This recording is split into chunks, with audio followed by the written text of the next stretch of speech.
Bom, mais uma vez, boa tarde. Estamos gravando agora. Bom, senhor Sérgio, o senhor já foi interrogado nos processos. Eu sei que são só esses processos que estão em curso aqui e o da 13ª que o senhor responde. Então, neste caso aqui, nós estamos tratando de corrupção. Aqui é só a corrupção, a organização criminosa é só corrupção. Não, ele não é. Com relação a eventuais desvios no contrato na área da saúde, né? Então, a denúncia diz que teria havido um esquema pelo senhor Sérgio Cortes no INTO, mas essa parte não lhe diz respeito, e que o senhor convidou o senhor Sérgio e ele teria, o senhor Sérgio Cortes, e que ele teria montado um esquema ou participado de um esquema de arrecadação, superfaturamento, arrecadação de valores indevidos, também uma parte dirigida ao grupo político do senhor. Só que está na denúncia, um pequeno resumo. Eu queria saber, se o senhor puder dizer, em que momento o senhor conheceu, começou a se relacionar com o senhor Sérgio Cortes, enfim, por que a indicação dele, política, se teve conhecimento desse esquema ilícito que é tratado, se o senhor confirma que recebia uma parte, como a denúncia afirma, uma parte de eventuais acréscimos indevidos, enfim, fique à vontade, por favor. Boa tarde, doutor. Boa tarde. Marcelo Bretas, boa tarde, doutora Marisa, doutor Eduardo, boa tarde aos advogados e à imprensa e aos familiares. Eu conheci o doutor Sérgio Cortes por ocasião de uma ida dele ao Senado Federal, na comissão do Senado, uma audiência pública sobre ele como interventor do Ministério da Saúde no sistema de saúde pública do município do Rio de Janeiro. Tive uma excelente impressão dele na audiência pública. Depois um rápido cafezinho no cafezinho do Senado ali e não nos vimos mais. Quando eu estava preparando a minha candidatura ao governo do Estado em 2006, a saúde era uma área que me deixava muito aflito, porque o caos estava instalado no governo Garotinho. E uma tragédia, nada funcionava, não tinha tomógrafo, os hospitais em petição de miséria. E aí, Excelência, eu ouvi muitos especialistas na matéria, desde o sindicato até ex-secretários, pessoas com experiência, etc. E o doutor Sérgio Cortes foi chamado porque o nosso grupo de programa de governo, visitando não só a área da saúde, mas outras áreas também, quando foi ao INTO, ficou muito bem impressionado com a gestão do Dr. Sérgio Cortes no INTO. Eu não fui fisicamente, mas me relataram o excepcional trabalho que ele vinha fazendo lá. Quando ele foi falar para mim, se eu não me engano, isso em abril ou maio de 2006, antes de começar a campanha propriamente dita, que era 4 de julho, em 2006, várias pessoas, como eu disse a Vossa Excelência, já haviam falado, mas quando ele falou, Excelência, é isso que eu quero.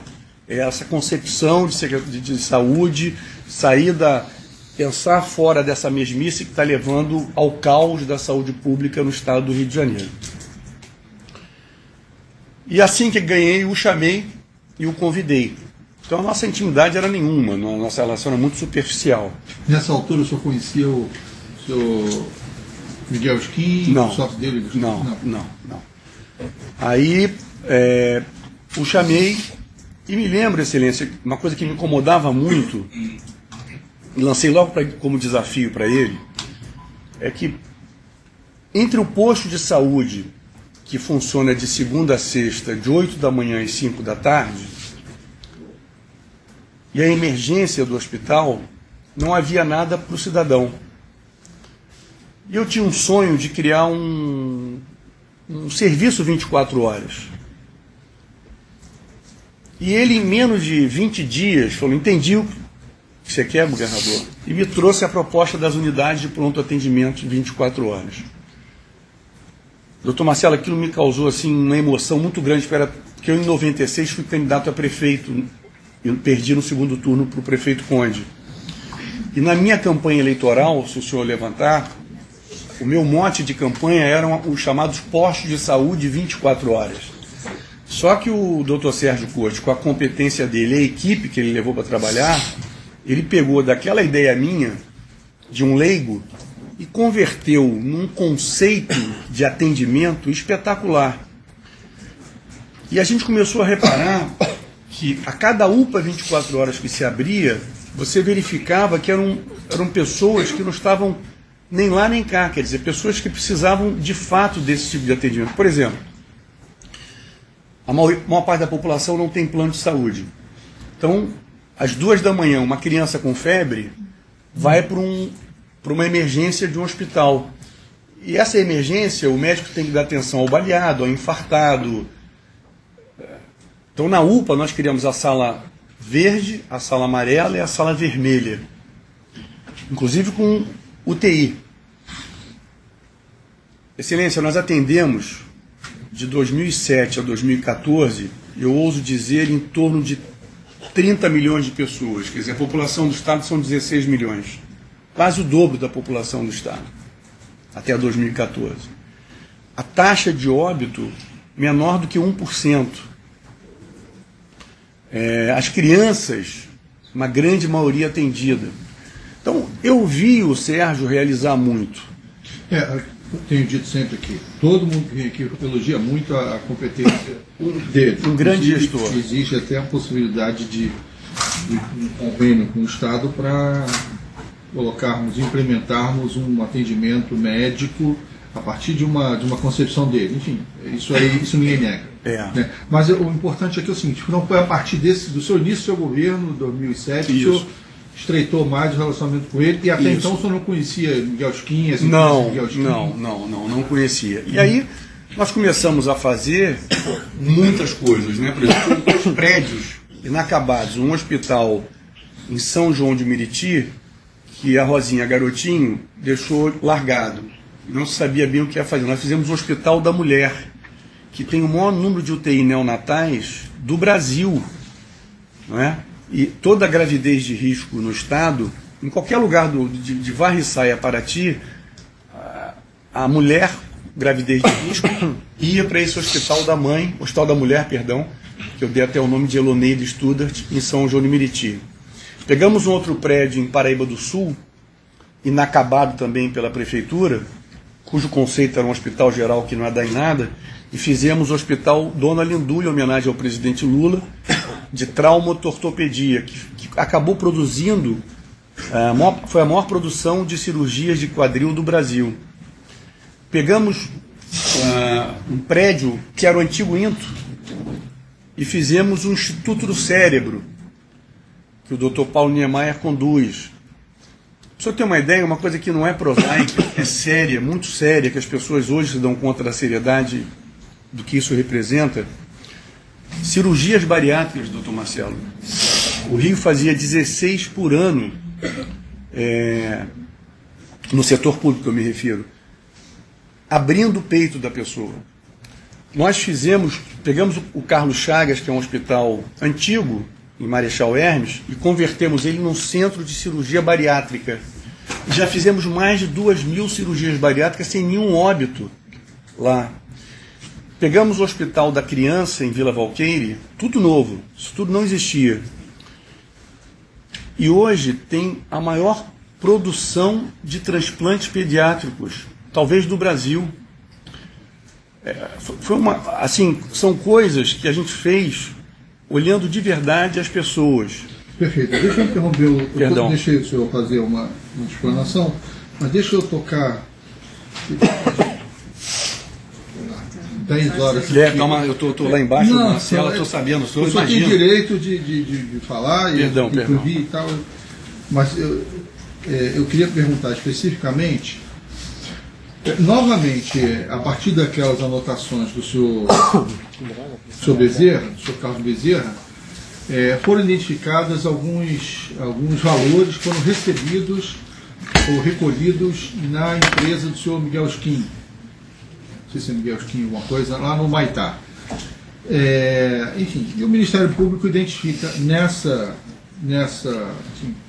como resultado, nessas anotações, pagamentos indevidos, pagamento de propinas ao senhor, que seria o chefe do senhor Bezerra, que atuava em seu nome, também orientação do Carlos Miranda, enfim. Então, esse é o ponto principal. Então, eu queria saber se o senhor confirma esse recebimento, se isso realmente, se isso era propina, ou o que era isso, por que esses recolhimentos desses valores.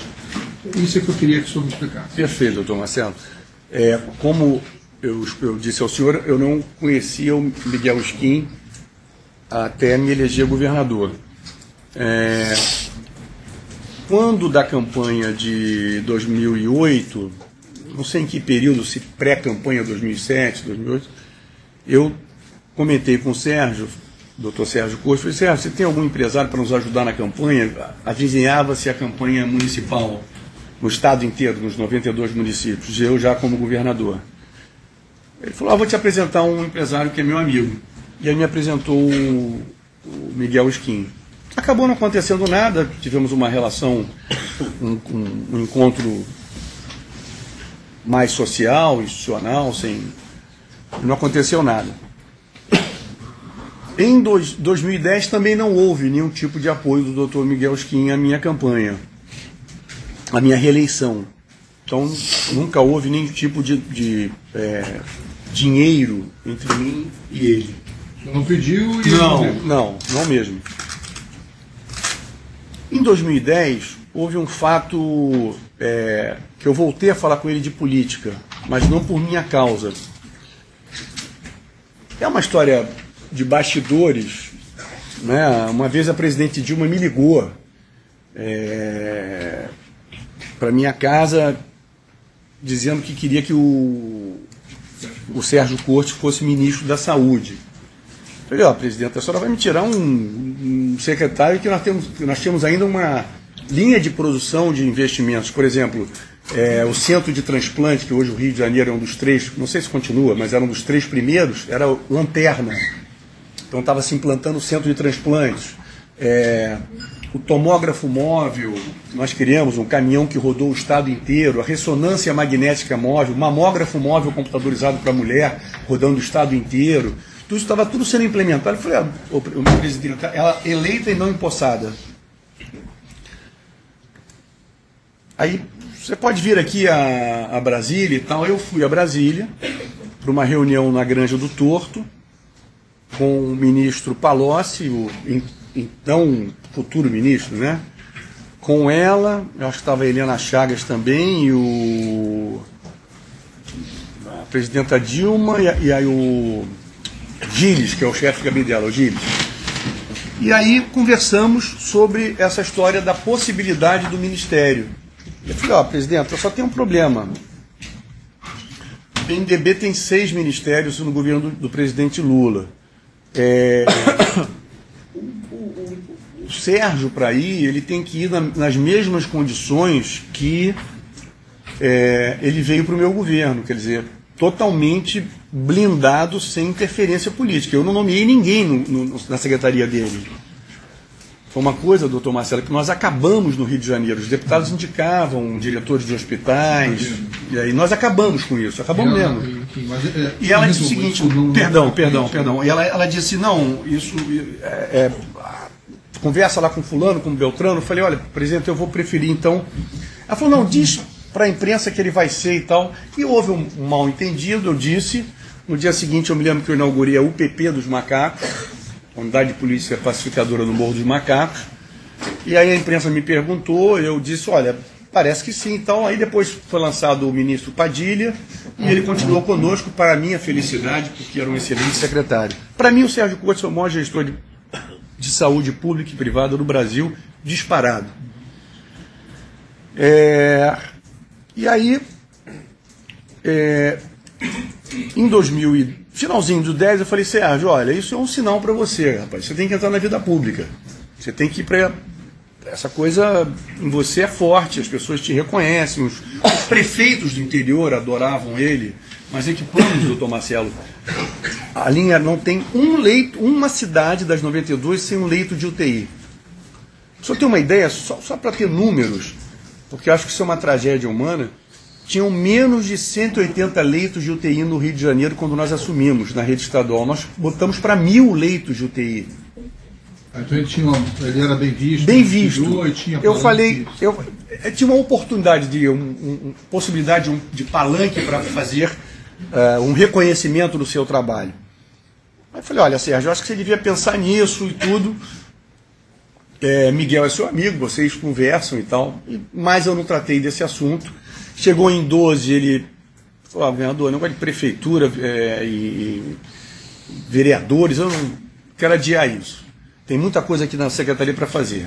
Em 13, eu falei, cara, vamos começar a pensar numa candidatura a deputado federal.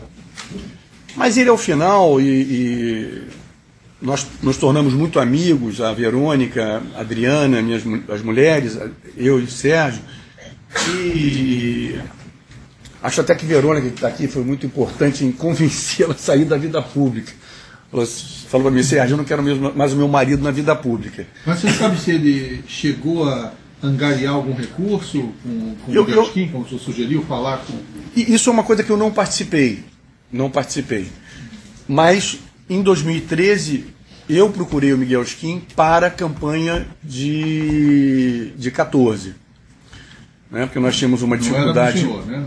Não, para eu coordenar a campanha, doutor Marcelo, como eu já frisei aqui algumas vezes, quer dizer, eu fui o coordenador de diversas campanhas.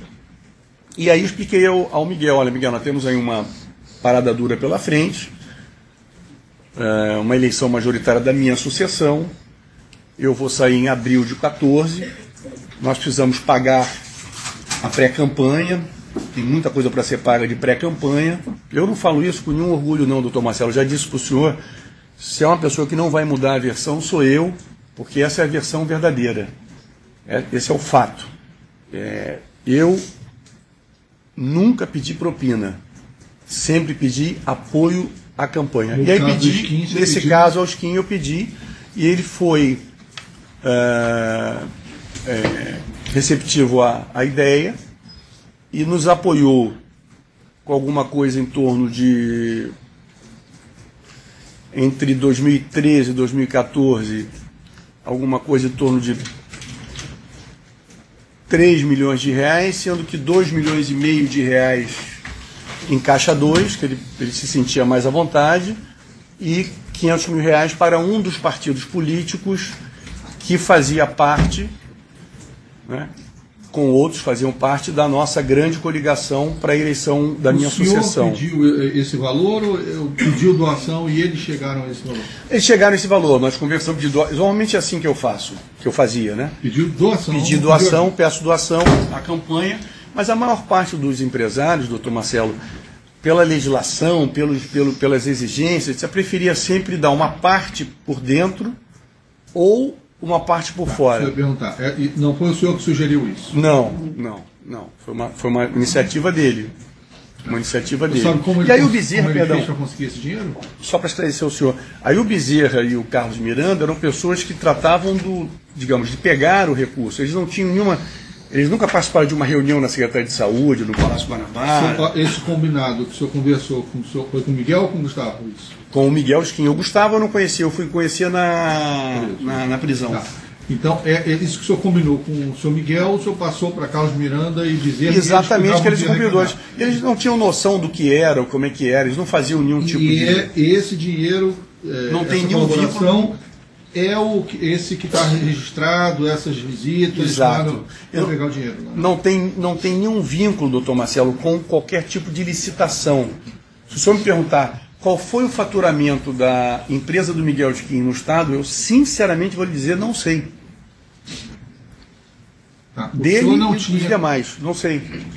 Pela sua resposta, eu não tinha conhecimento de nenhuma nenhuma irregularidade nessas licitações internacionais, muito menos, em consequência, recebia um percentual disso. O senhor nega isso? Não, totalmente. E nem o Sérgio. O Sérgio Cortes jamais tocou em assunto comigo de propina. Nunca. Olha, doutor Marcelo, nós vibrávamos com os números da saúde. Eu posso lhe garantir isso, porque isso é uma coisa muito pessoal, e o seu pai falou assim, tudo bem, isso não está aí nos autos. Mas nós vibrávamos, quando a gente chegava a inauguração de um hospital, como a gente fez o H Lagos lá em Saquarema, sabe?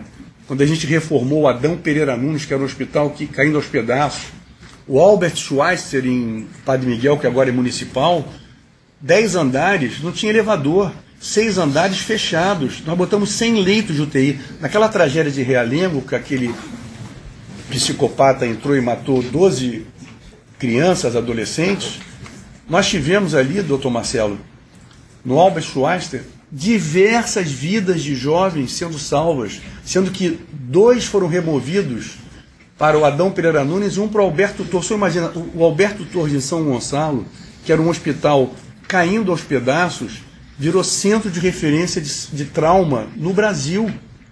Então, as pessoas começaram a ir a São Gonçalo para se tratar. Então, eu não estou aqui fazendo proselitismo nem demagogia, a gente vibrava com esses números da saúde do Estado. Deixa eu perguntar um outro ponto. O senhor mencionou esses recolhimentos que é registrado na denúncia que o Bezerra fazia. Isso. Mas também é feita referência a recolhimentos pelo senhor Fiel, não é o nome dele? Vivaldo. Vivaldo, eu não conheço o Vivaldo. O Vivaldo também recolheria, o Vivaldo trabalhava para os irmãos Chebar. Isso. O senhor, enfim... Dentro daquela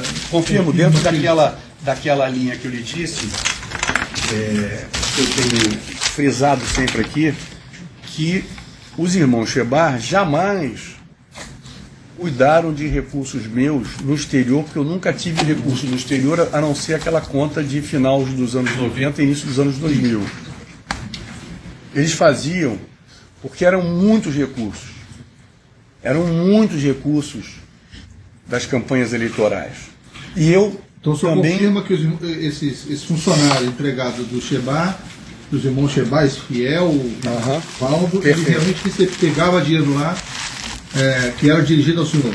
Excelência, eu não sei com que frequência dessas idas para pegar esse valor de 2,5 milhões, quem foi quantas vezes, se o Bezerra foi... Eu li no depoimento do Vivaldo aqui que ele disse que chegava na porta, o Bezerra passava para ele o dinheiro, etc. O que eu digo é que essas pessoas serviam a mim nesse processo de Caixa 2, nada a ver com propina. Tá, mas Caixa 2 que eu fiz uso para a eleição. E que eu, infelizmente, fiz uso isso pessoal. Que eu ia falar. Eles relatam aqui pagamentos de despesas pessoais, boletos, cartão de crédito, despesas da sua família. Eu não nego, doutor Marcelo. Eu, infelizmente, peguei dinheiro do Caixa 2, tanto de pré-campanha, campanha e pós-campanha, sempre vinculado à campanha, e fiz uso para uso pessoal. Eu não nego isso para o senhor. Tá, mas o senhor vai continuar falando em sobra ou em uso indevido do que seria uma campanha? Porque, enfim, o pagamento, segundo o relato aqui, o pagamento de despesa pessoal era uma constante, aparentemente. Isso. Né? E não estava vinculado a período de eleição. Pelo que o senhor ouviu aqui, eu vi também, eu não estava aqui, mas vi, o depoimento do Renato Chebar, de que havia até uma sala que eu desconhecia, que ele guardava dinheiro, é isso. Porque como havia sobra de campanha, guardava-se dinheiro, e esse dinheiro era usado para as despesas pessoais, entendeu? Então você tinha uma sobra de campanha. Por exemplo, eu fui sempre um líder de votos, então os empresários me procuravam para me ajudar, e sobrava dinheiro de campanha. E isso entrava e era guardado para uso pessoal meu. Agora, se o senhor me perguntar, o senhor condicionou um pagamento de campanha a uma obra, a uma prestação de serviço? Jamais. Jamais. Agora, esse hábito do Caixa 2 era um hábito no Brasil. O que às vezes eu fico muito triste é de passar a impressão de que o Sérgio Cabral fez a melhor rede estadual de saúde do Estado para ganhar dinheiro. O Sérgio Cabral fez o bilhete único para ganhar dinheiro. O Sérgio Cabral fez as UPPs para ganhar dinheiro. O momento político, realmente era favorável. Ninguém, tanto que o senhor foi reeleito, votado, o senhor fez o seu sucessor, isso é sem dúvida, uma demonstração de que havia uma eficiência. Isso até não se discute. A discussão é se houve irregularidade no paralelo a essas realizações. Marcelo, eu garanto que não houve. Eu já fui até condenado no processo. Lá era um momento empreiteiro e tal. Aqui a gente está discutindo uma outra situação. Deixa eu ver, o Maracanã, pode não ter acontecido. O Maracanã, a complexidade que foi. É que eu gostaria de conversar com o senhor nesse padrão, e até me exaltei, o senhor me desculpa naquela situação. Estou esperando. Muito obrigado. Não há nada meu pessoal contra o senhor, até estão plantando aí que um dossiê, imagina, eu jamais faria, o senhor pode acreditar em mim, eu nunca fiz isso com ninguém, quanto mais preso e com um chefe de família, acredite em mim, na minha índole, eu jamais faria isso, jamais agiria dessa maneira, o senhor pode acreditar em mim. Eu não teria o que dizer, porque se é que existe alguma coisa, isso não está sob mim. Não, perfeito. E é ótimo porque vai ser investigado e vai ver que não tem o menor cabimento, que é um factóide, um terrorismo feito por alguém maldosamente. Mas eu dizer o seguinte ao senhor: Maracanã, pega o Maracanã, aí pega o Gildo Andrade que você disse, não teve lucro, mas dei a propina. Essa história do lucro, a gente denuncia daqui, isso a gente até conversou aqui no momento, quer dizer, no momento do ajuste, não se sabia se teria lucro, mas aparentemente no final lá acabou que o resultado foi negativo. Doutor Bretas, mas eu não queria. Não vou voltar, não vou. Porque pode ser até prejudicial, porque neste tema eu já tive uma conclusão. E o tema aqui é outro. Pode ser que aqui não haja essa. Doutor Marcelo, eu vou garantir ao senhor que nunca houve nenhuma conversa minha com o Miguel Skin, nem com o Sérgio Cortes, vinculada a recebimento de um percentual de negócio, de venda. Nunca mesmo. Você pode ter certeza, senhor Sérgio, e seus advogados e os advogados. Já absolvi gente aqui porque entendi que não estava alguma coisa que foi objeto de colaboração, não teve uma corroboração. Então eu não estou preso aí. Então, cada assunto, e por isso que é bom a gente separar. Porque ali, naquele momento, houve uma conclusão minha que, se eu estiver errado, certamente as instâncias superiores vão corrigir. Mas foi o meu entendimento. Agora, aqui pode ser que, como eu já ouvi alguém dizer, não, se condenou lá, então vai condenar tudo. Poxa, não é assim, né? Cada história, cada processo tem uma vida, há de ter uma conclusão e a prova tem que ser produzida aqui. Enfim, não existe nenhuma meta. Tantas condenações, isso é uma coisa absurda. E se o senhor me permitir... Não estou dizendo que o senhor... Se o senhor me permitir, eu estava... Por isso que eu lhe pedi desculpa, eu estava exaltado e cometi indelicadeza com o senhor, e o bom argumento que eu queria lhe dar eu não dei. Que é o seguinte em relação às joias. Lembrei da penhora na Caixa Econômica. Quando você vai penhorar uma joia na Caixa Econômica, o empenho, ele me corrige, é empenho, né, que é uma garantia. A Caixa Econômica não pede nota fiscal e normalmente o brasileiro fica indignado porque o valor é muito aquém do que foi pago na loja. Esse era o meu argumento para o senhor naquela ocasião. Se o senhor puder transportar para lá, esse era o argumento razoável que eu queria fazer. O senhor pode ter certeza. Conversei, se o advogado esteve aqui conversando comigo. Enfim, eu não espero, sinceramente, não espero que eu chegue aqui feliz da vida. Perfeito. Sabe, está vivendo uma situação pessoal delicada, familiar, enfim, não é isso. Perfeito. Enfim, o que não afasta o respeito que deve haver em relação ao senhor partindo de mim e vice-versa. E o senhor nunca faltou com respeito comigo. Por isso que eu lhe peço desculpas. Essa é a minha meta. Essa é a minha meta. Eu lhe peço desculpas. Mas enfim, realmente está superado. Já conversei inclusive com o advogado aqui. Muito obrigado. Isso inclusive, acho que foi mal, isso foi mal divulgado, porque eu não disse que, eu disse que não recebia bem uma observação tua, mas não foi esse o motivo, nenhuma ameaça, o motivo da transferência, sim a questão de informações. Perfeito, que eu fui muito infeliz na colocação, quando era um... Mas enfim, estamos de bem. Perfeito. Deu certo. Bom, Sérgio, eu acho que basicamente era isso, porque a informação é que o senhor, embora os atos que estão descritos aqui não tenham a sua participação indireta, o senhor seria um dos grandes favorecidos, quer dizer, seria uma fonte de recursos. O senhor está negando isso e enfim, essa é a contribuição que eu queria ouvir do senhor. Eu posso fazer uma observação? Por favor. Porque eu já vi isso em outra situação dele, e o Dr. Roca também... Dele? Quem? Vou citar, do César Romero. Tá. E eu nunca estive com esse senhor, a não ser em reuniões, só pode acreditar em mim. Ele nunca foi à minha casa, nunca privou do meu convívio social. Ele só esteve em reuniões comigo no Palácio Guanabara, e o Dr. Sérgio Costo fazia sempre questão de prestigiar a equipe com diversos subsecretários. Nunca ele, Cortes e eu, nunca, o senhor pode verificar para levantar, o Ministério Público para levantar, nunca. Em relação a quem, desculpa? Ao César Romero. E mais, doutor Marcelo, em 2010, quando surgiu a história da Toesa, foi, se eu não me engano, abril ou maio de 2010, o Sérgio Cortes mandou embora esse cidadão. Com o meu apoio, com o meu aval. Tecnicamente, ele se exonerou, né? Porque sempre aquela gentileza de fazer a pedido, né? A pedido, né? Quantas vezes eu mandei embora as pessoas, olha, vai sair. Aí a pedido, fulano de tal. Mas, então, só para mostrar que além de eu não ter nenhum vínculo com ele, o Sérgio Cortes não piscou.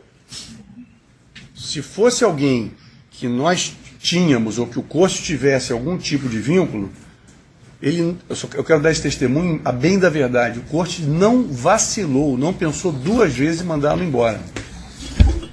Nós sabemos, isso acho que está claro aqui, que era alguém da relação dele, do Cortes. Mas que ele não temia, entendeu, doutor Marcelo? Ele não temia. Aquela coisa de quando você tem desculpa o termo chulo, um rabo preso, não vou mandar embora porque tem um vínculo qualquer, não, ele mandou embora. Aliás, eu que assinei a exoneração, né, mas com o aval dele. Bom, o Ministério Público tem alguma pergunta para fazer? Temos sim, Excelência, algumas perguntas só, Sr. Sérgio. Bueno. Em relação a essas anotações apreendidas no celular do senhor Miguel Skin, ele menciona alguns encontros com o senhor, inclusive após o término do mandato, e até no escritório da Objetiva, não é? Isso, da Taúfo de Paiva. Tá. O senhor tem alguma coisa a dizer sobre esses fatos? Olha, ele ia lá como vários. Eu recebi embaixadores, recebi cônsules, recebi empresários que iam lá trocar ideias comigo. No caso do Miguel Skin, que eu me lembro, ele foi lá fazer queixas de que o governo estadual não funcionava, mas eu até fico constrangido de falar, porque eu estava fora do governo. Ali eu era meio as pessoas iam conversar comigo e trocar ideias, e nesse caso o Miguel, ele foi lá uma ou duas vezes se queixar de que o governo não funcionava, as coisas não funcionavam, mas eu não podia fazer nada. Eu nunca liguei para o governador Pezão para dar continuidade a uma troca de ideias com o Miguel Skin. E o senhor falava com o Miguel Skin pelo Wiki? Já falou uma vez? Não, me lembro. O senhor sabe, foi encontrada uma anotação escrita cabra macho no celular do Miguel Skin, com relação ao Wiki. Era o apelido que o senhor usava no Wiki. O senhor sabe? Olha, ou não?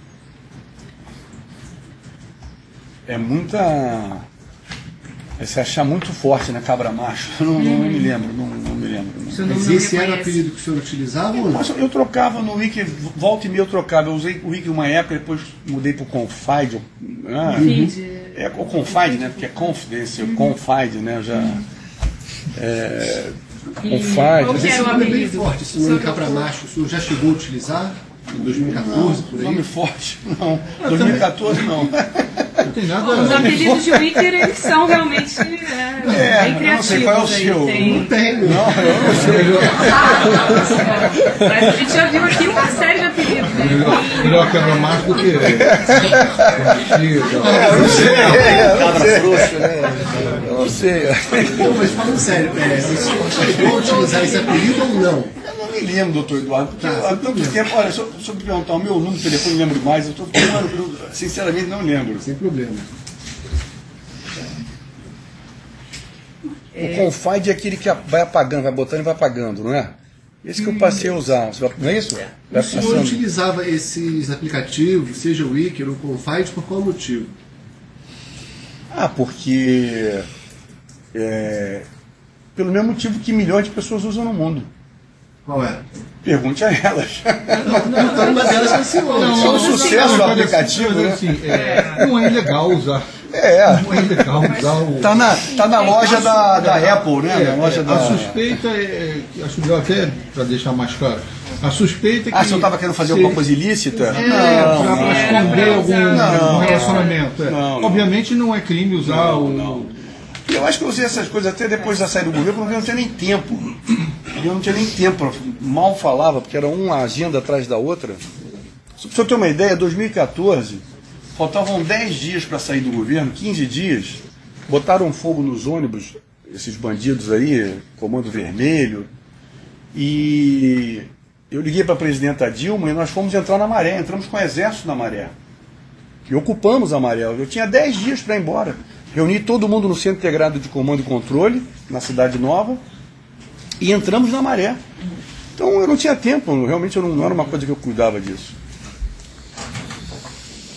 O senhor chegou a apresentar o senhor Carlos Miranda ao Miguel Skin? Carlos Miranda, não. Eles nunca não se conheceram? Não, nunca apresentei. Não. O Carlos Miranda não fazia parte da minha rotina, era uma coisa separada. O Carlos Miranda cuidava da minha vida pessoal. O Carlos Miranda nunca entrou no Palácio Guanabara na minha sala para tratar de reunião. Quando eu disse de reunião não, era com relação a essa movimentação. Não, nem de com dinheiro. empresários, nem na minha casa, nem no palácio, nem em Ele lugares. não conhece o Miguel Skin? Eu não sei. Gustavo Estelita? Sim, porque pode ser que nessa coisa de pegar o dinheiro, não sei o quê, pelo que eu li no processo. Aí o senhor pode ter indicado o Carlos Miranda vai ser o Carlos Miranda e o Bezerra, Skin exatamente, indicava o Estelita. isso Dava o seu pegava homem de isso confiança para ali. pegar o dinheiro para a campanha eleitoral. O Carlos Miranda sempre fez as minhas campanhas eleitorais junto com o Bezerra. Bezerra começou a fazer mais nos últimos 4 anos, 2010, 2012. Por que o senhor 2014. trocou o Carlos Miranda pelo Carlos Bezerra? Não Por troquei. conta daquela matéria da época que colocou o nome do Carlos Miranda em evidência? Não, aquela matéria já era meados de 12 para 13. E o Mas Bezerra... Castelo de Areia em 2010. De conta Castelo de Areia que foi uma troca ou não? Não. Tanto que o Carlos Miranda foi lá também pegar para a campanha eleitoral e o Miranda fez a campanha de 2010, 2011, 2012, pré-campanha. Qual foi o motivo? Então? Na verdade, o Carlos ele começou a dar um tempo querendo ter uma vida mais rural, foi cuidar lá das cabras dele, fazia lá o sítio dele e tudo. Eu estava meio... Até estimulei ele, falei, você não quer... Porque ele é muito estudioso, eu falei, vai estudar fora, vai tocar a tua vida de outra maneira, você é economista pela UFRJ. Mas que realmente no governo eu não chamei para ir para o governo. E aí ele acabou continuando cuidando dessas coisas de campanha eleitoral. Ainda com relação, o senhor, o valor que o senhor confirma que foi ajustado para a campanha foi quantos? Esse que em torno de movimentou? 2.800.000, 3 milhões, sendo que 500 mil eu me lembro que foi para um partido aliado. E 2,5 milhões, 2,4 milhões, não tem precisamente para as campanhas estaduais também, o que fazia parte desse partido aliado também. Qual era o partido, se você recorda? Não me lembro, acho que aí o Miguel e o Gustavo podem falar, porque, se eu ter uma ideia, nós tínhamos na coligação de 14, pelo menos uns 8 partidos ou 10 coligados. Esses 500 mil que o senhor está se referindo foi o dinheiro do ao governo partido também? Ou foi não, foi uma doação que tá formalizada. pela empresa do Gustavo Estelita? Exatamente. Eu não sei qual foi, mas exatamente. Esse foi o combinado. Eles falaram, nós temos condições de dar 500 mil reais por dentro, e aí eu não me lembro se é 2.500, 2.300, vamos dar em caixa 2 porque nós não temos condições de fazer. O senhor recebeu algum dinheiro do Miguel Esquim ou Gustavo Estelita no exterior? Não. Por meio de alguma conta no exterior? Não. O senhor sabia que ele tinha essa empresa Avalena no exterior? Não. Ou outras offshore? Não mesmo. O senhor sabia que o senhor Sérgio Cortes recebeu dinheiro no exterior? Não. Do senhor Miguel Esquim? Não mesmo. Não. Eu, doutora Marisa, conta no exterior, como eu disse, eu fechei em 2002, 2003 e o único caso que houve, que também não é objeto dessa matéria, o doutor Breta já está já está em fase adiantada, já dei meus depoimentos, foi no caso do doutor Ike Batista, que ele me deu em dinheiro aqui no Rio, e os doleiros que cuidavam de mim aqui no Rio fizeram lá o contrato que eu não só vinha tomar conhecimento em 2015. Eu nunca transacionei dinheiro no exterior com nenhum empresário.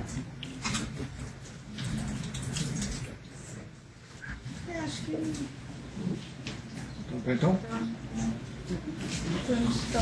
Sem perguntas. Não sei se tem, mas são os demais advogados que gostariam de perguntar? Não sei. Uma perguntinha, acho que ficou O claro. advogado do interrogando pode dar qualquer orientação se for para não responder. Nessa reunião que o senhor teve com o Miguel Esquim para tratar de contribuição, não foi o Sérgio Cortes, o doutor Sérgio Cortes, que marcou essa reunião? Ele também não foi com o senhor? Não, porque como o Sérgio Cortes já havia, por volta acho que 2008, me apresentado ao Miguel, e acabou não acontecendo o apoio em campanha de 2008, nas campanhas, né? Sempre quando é assim, de 2 em 2 anos, ou é estadual e federal, ou é municipal.